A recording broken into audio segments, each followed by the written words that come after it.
நம்ம என்னதான் சாம்பார் சாதம், குழம்பு சாதம், ரசம் சாதம், தயிர் சாதம் அப்படின்னு வீட்டில் சுவையாக சமைச்சு கொடுத்தாலும் அதெல்லாம் எனக்கு வேணாம், நான் கடையில் போய் தான் சாப்பிடுவேன் அப்படின்னு சொல்லி கடையில் போயிட்டு ஒரே ஒரு வேளை நீங்கள் இந்த ஒரு ஃபுட்டை சாப்பிட்றது மூலமாக உங்கள் உயிரே போகிறதுக்கு வாய்ப்பு இருக்குது. என்னடா சொல்கிற அப்படின்னு கேட்டிங்கன்னா, ஏற்கனவே இந்த ஒரு வீடியோவை நம்ம போட்டிருப்போம். இது பாகம் 3, இந்த உலகின் மிகவும் ஆபத்தான உணவுகள். இந்த ஒரு வீடியோவில் விஜய் சித்து விளாக்ஸும் குக்கு வித் கோமாளியுமே சம்மந்தப்பட்டிருக்காங்க. இந்த ஒரு வீடியோ நம்ம முதல்ல பார்க்க போகிறது லைவ் ஆக்டோபஸ்.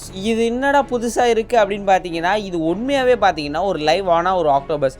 ஆக்டோபஸ்ன்றது ஒரு கடல் உயிரினம். இதை லைவாக சாப்பிட்றப்ப இந்த மாதிரி அது உடம்புல ஒட்டிக்கும். அதை பிரித்து எடுக்கிறதுக்குள்ளே போதும் ஆகிடும். அதாவது ஃபெவிக்விக்கை நம்ம மூஞ்சில் ஒட்டினா அது எப்படி ஒட்டிக்குமோ அது மாதிரி தான் இந்த ஒரு ஆக்டோபஸும் ஒட்டிக்கும். இந்த ஒரு டிஷ்ஷு பேர் சனாக் ஜி. விஜய் சித்து விளாக்ஸ் ரீசெண்டாக போன சவுத் கொரியா அப்படின்ற ஒரு சிட்டியில் உள்ள கேபிட்டலான ஏரியா தான் இந்த ஒரு சவுல் அப்படின்ற இந்த ஒரு பிளேஸில் தான் இந்த ஒரு லைவான ஆக்டோபஸை விதவிதமாக செஞ்சு தராங்க. என்னதான் ஆக்டோபஸை நல்லா குக் பண்ணாலுமே அதோட கால்கள் எக்கச்சக்கமாக இருக்கும். அது மட்டும் இல்லாமல் அதோட கால்கள் கொஞ்ச நேரம் வரைக்குமே துடிச்சுக்கிட்டு தான் இருக்குமா. அதனால் சமைச்ச பேருக்கு கூட என்னடா இது அசைதே அப்படின்னு பார்க்குறப்ப ரொம்பவும் ஆச்சரியமாக தான் இருக்கும்.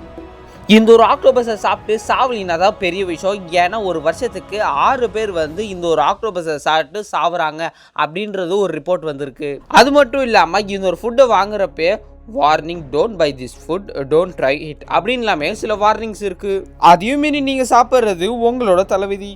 இந்த ஒரு வீடியோவில் நம்ம ரெண்டாவது பார்க்க போகிறது மங்கி பிரைன், குரங்கு மூளை. அதாவது சைனா, இந்தோனேஷியா, வியட்நாம் அப்படின்ற பெரிய பெரிய சிட்டியில் உள்ள ரொம்பவும் ஒரு ஃபேமஸான உணவு இந்த ஒரு மங்கி பிரைன். இதெல்லாமே இன்னைக்கு நேற்று வந்தது இல்லைங்க. கிட்டத்தட்ட பழங்காலத்து ஒரு குசின் ஸ்டைல் உள்ள ஒரு ஃபுட்டு. அதாவது ஏன்ஷியன் சைனா ஃபுட்டை சேர்ந்தது தான் இந்த ஒரு மங்கி பிரைனா.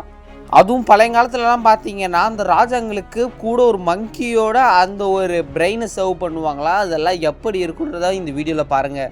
கிட்டத்தட்ட இது ஒரிஜினல் மங்கியே நான் மங்கி மாதிரி இருக்கிற பொம்மையான்னு தெரியல. அதில் இருக்கிற பிரெயின் எடுத்து சாப்பிட்றாங்க அப்படின்லாம் நான் சொல்ல மாட்டேன். இது யாருக்கோ பிடிச்சிருக்கோம். அது மட்டும் இல்லாமல் இது ஒரு டெட்லியஸ்ட் பாய்சனான ஃபுட்டுன்றதையும் ஒன்று சொல்கிறாங்க. அது மட்டும் இல்லாமல் இது சாப்பிட்றது ரொம்ப ரொம்ப ரிஸ்க்கு அப்படின்றாங்க. ஏன்னா இது சாப்பிட்றது மூலமாக கன்ஃபார்ம் டெத்து தான். ஆனால் டெத்துக்கு முன்னாடி வர சிம்டம்ஸ் என்னென்னா குரங்கு மாதிரியே சில செயல்கள் நடக்குது அப்படின்றது மாதிரியும் சொல்லியிருக்காங்க. அதையும் மீறி நீங்கள் சாப்பிடுவீங்கன்னா அதுவும் உங்கள் ரிஸ்க்கு தான். வாங்க அடுத்த விஷயத்துக்கு போகலாம். இந்த ஒரு வீடியோவில் நம்ம முன்னதாக பார்க்க வருது புல் ஃப்ராக். புல்லுன்னு காலை நினச்சிக்காதீங்க, இது தவக்கலை தான். தவக்கலையின் கால்கள் உணவாகப்பட்டது தான் இந்த ஒரு புல் ஃப்ராக் டிஷ். ஆமாங்க, என்ன பண்ணுறது, இந்த மாதிரி டிஷ்ஷையும் உலகத்தில் விற்றுக்கிட்டு இருக்காங்களே. சவுத் ஆஃப்ரிக்காவோட ஒரு ஸ்பெஷலான ஒரு டிஷ்ஷு தான் எந்த ஒரு புல் ஃப்ராக் டிஷ்ஷு. இதை உங்கள் பெரிய ஒரு உணவெல்லாம் பார்க்க மாட்டாங்க, நார்மலான ஸ்நாக்ஸ் மாதிரி தான் பார்ப்பாங்க. என்னது ஃப்ராகை சாப்பிட்றியா அப்படின்னு சீப்பாக கேட்டாலுமே கூட என்னென்னமோ சாஸை ஆட் பண்ணி என்னென்னமோ சைட் டிஷ்லாம் கூட ஆட் பண்ணி என்னென்னமோ பேர்லாம் வச்சு ஒரு ஸ்பெஷலான பவுலில் டிசைன் பண்ணி கொடுத்தா சாப்பிடுவாங்க தானே. என்னதான் இது ஒரு ஃப்ராகாக இருந்தாலும் இது மேலே சமைச்சி மசாலாஸ்லாம் போட்டு சாப்பிட்றப்ப இது ஒரு நார்மலான ஒரு சிக்கன் டிஷ்ஷில் தருமா. அது மட்டும் இல்லாமல் இது ஒரு டெலிஷியஸான ஆஃப்ரிக்கன் குசின் வகையை சேர்ந்தது தான் இந்த ஒரு புல் ஃப்ராக் டிஷ். அது மட்டும் இல்லாமல் நமீபியா அப்படின்ற ஒரு நாட்டிலையும் உள்ள ஒரு ஸ்பெஷலான ஒரு ஃபுட்டு தான். ஏன்டா இவ்வளோ சொல்கிறீங்க, இந்த ஃபுட்டு டேஞ்சரஸானு கேட்டிங்கன்னா கன்ஃபார்ம் டேஞ்சரஸு. சாப்பிட்றது மூலமாக லைட்டாக கிட்னி மட்டும் ஃபெயிலியர் ஆகிடும், பார்த்துக்கோங்க. இந்த ஒரு வீடியோ நம்ம அடுத்ததாக பார்க்க போகிறது அக்ரல். அக்ரல்ன்றது ஒரு வகையான சுறா. எப்படி கருவாடு அது மாதிரி இதே கான்செப்டை தான் இந்த சுறாக்கும் யூஸ் பண்ணியிருப்பாங்க. இந்த ஒரு சுறாவை ஐஸ்லாண்ட் அப்படின்ற பகுதியில் தான் கிடைக்கும். அதையும் கொஞ்சம் நேரம் ஃபர்மெண்டேஷன் ப்ராசஸ் ஆக கொஞ்ச நேரம் இந்த சுறாவை வெட்டி ஒரு இடத்துல நல்லா அப்படியே தொங்க விட்டு காய விடுவாங்க. இதே நம்ம தமிழ்நாடு இந்தியாவிலலாம் பார்த்தீங்கன்னா வாழைக்கருவாடு, வெங்காய கருவாடுன்னு சொல்லி அந்த சைடில் மாட்டி வச்சுருப்பாங்க. கடையில் கேட்டால் தந்துடுவாங்க.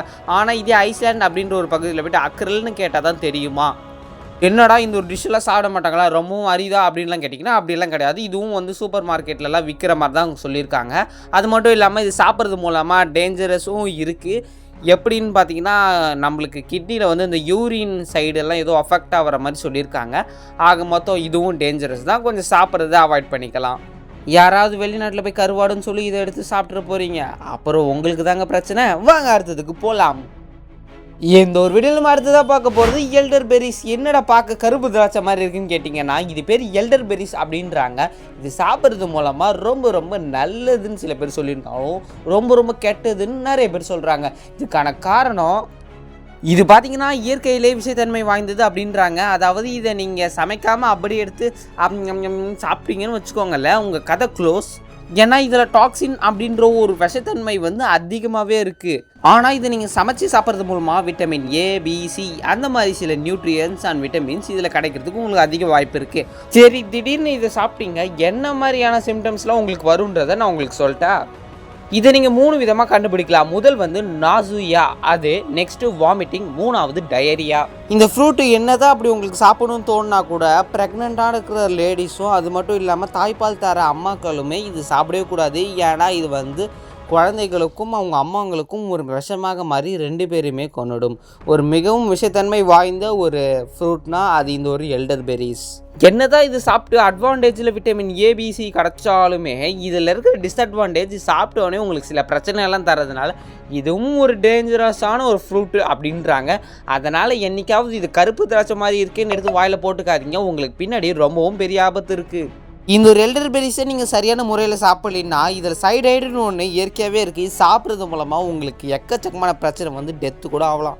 அடுத்தது நம்ம இந்த ஒரு வீடியோவில் பார்க்க போகிறது காசுமாரு சீஸ். என்னடா சொல்கிற, உலகத்தில் எத்தனையோ பேர் எங்கெங்கேயோ சீஸ்லாம் சாப்பிட்றாங்க, நம்ம சாப்பிட்டா தப்பா அப்படின்னு கேட்டிங்கன்னா இந்த சீஸு சாப்பிட்றது மூலமாக எக்கச்சக்க எஃபெக்ட்ஸு உங்களுக்கு வரும். இந்த காசுமாரு சீஸு ஏன் ரொம்ப ஆபத்துன்றது சொல்கிறேன். இது வந்து முக்கியமாக ஃபெர்மெண்டேஷன் ப்ராசஸுக்கு இந்த ஒரு சீஸ் அனுப்புவாங்க. அதாவது பாலிலேருந்து தானே இந்த சீஸுன்றது ஒன்று வருது. அப்படி இந்த ஒரு சீஸு செய்கிறதுக்கு ஆட்டோட பாலிலேருந்து தான் எடுப்பாங்க. அப்படி அந்த ஆட்டோட பாலை கறந்து கிட்டத்தட்ட வாரக்கணக்காக எடுத்து ஒரு ஓரமாக வச்சுருவாங்க.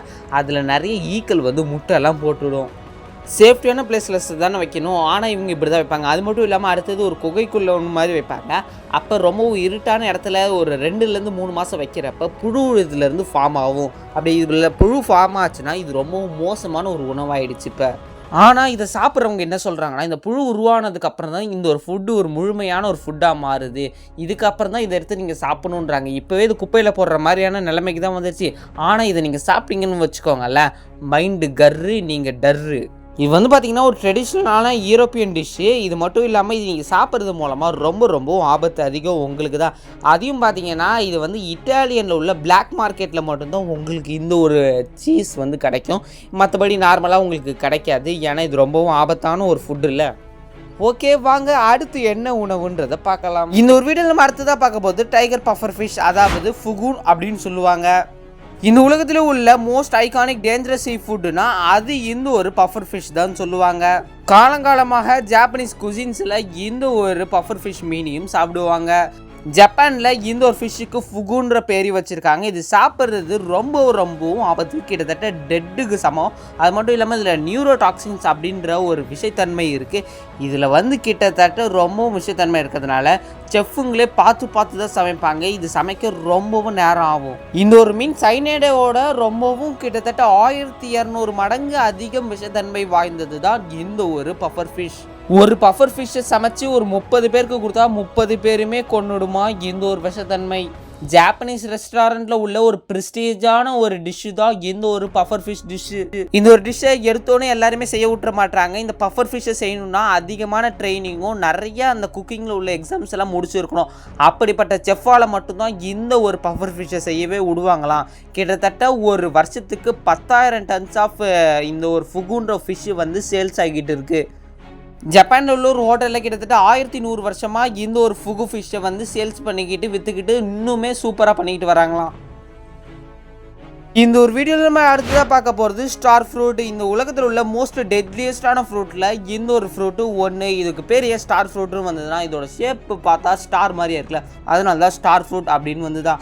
ஏஷியன் குஷின்ஸில் இந்த ஒரு ஃப்ரூட்டை வந்து முக்கியமாக வைப்பாங்களாம். கிட்டத்தட்ட ஒரு டெசர்ட் மாதிரியான ஒரு வகையில் வந்து இந்த ஒரு ஃப்ரூட்டையும் சேர்ப்பாங்க.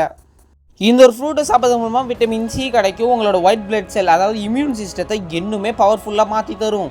என்னடா நல்லதே சொல்கிற, இதில் கெட்டதே கிடையாதான்னு கேட்டிங்கன்னா இதுலேயும் வச்சாரு பாருங்க ஆப்பு.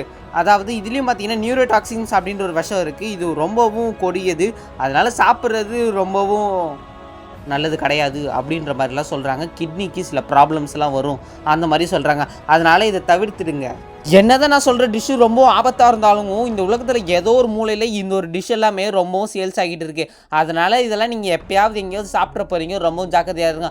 இதோட இந்த வீடியோ முடிச்சுக்கிறேன். இந்த வீடியோ பற்றி லைக் பண்ணி ஷேர் பண்ணி மறக்காமல் நம்ம சேனலை சப்ஸ்கிரைப் பண்ணுங்கள். இன்னொரு சூப்பரான வீடியோவில் பார்க்கலாம். Tata, bye bye, see you.